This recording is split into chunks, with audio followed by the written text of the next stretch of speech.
nyakwigendera sogokuru hari ibintu yavuze rimwe rimwe bigora no kumva. Yavuze ati twari Gitega, ati uzohirahira akitambika mu nzira mu bikorwa bya samuragwa kugira ngo imigambi azora ko arashira mu ngiro ihagarare, ati Imana yonyene niyo bazohura nayo. Icyo kintu muracibuka mugabo ntimuzi icyo ari cyo, ntimuzi icyo ari cyo. Ibi turiko turakora n'umugambi wa samuragwa, n'umugambi w'Imana. Ndababwira ikindi mutazi, umunsi twemeza plan d'action, umunsi twemeza plan d'action ya leta, samuragwa afashe ubutegetsi, uwo munsi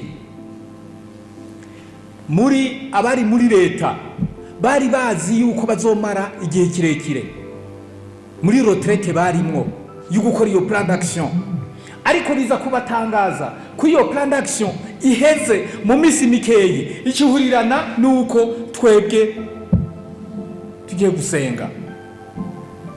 Muri ko muravyumvaga yemwe, icyo bihora nuko turiko turasenga, no cyo tuvuga tuti ubwo ari ibyo rero reka nabyo duce tubisengera iyo plan d'action. Niyo mpamvu je nkora mbwira abantu ijya plan d'action, c'est un plan d'action divin. Ushake mu byumva uko mushaka, ijya plan d'action il est d'ordre d'origine divine. Ndabivuze n'abanyamakuru baravyumva, twarabisengeye. Kandi ijya plan d'action nyakwigendera nawe yari yarayigizemwo uruhara. Mwebwe uno munsi rero ibikorwa biriko biraja mu ngiro, ukumva bamwe bavuga amajambo yandi bavuga amajambo bavuga amajambo ya aha, we nushaka kuva yuko ari ibikorwa vyawe. Eka ibi ni ibikorwa vy'Imana, ni ibikorwa vy'Imana.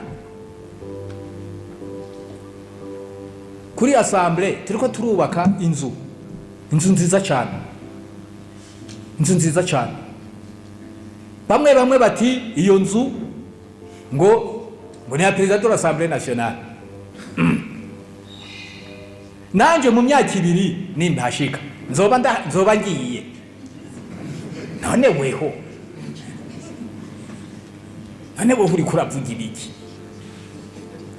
Kirya ni igikorwa c'Imana, kirya ni igikorwa c'Imana.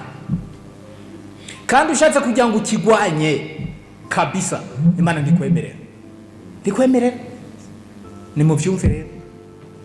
Aha nta gikorwa ushobora kuyitirira. Ibikorwa byo turiko turavuga n'ibizokorwa byose ni Imana, tubiragize Imana, tubishira imbere y'Imana.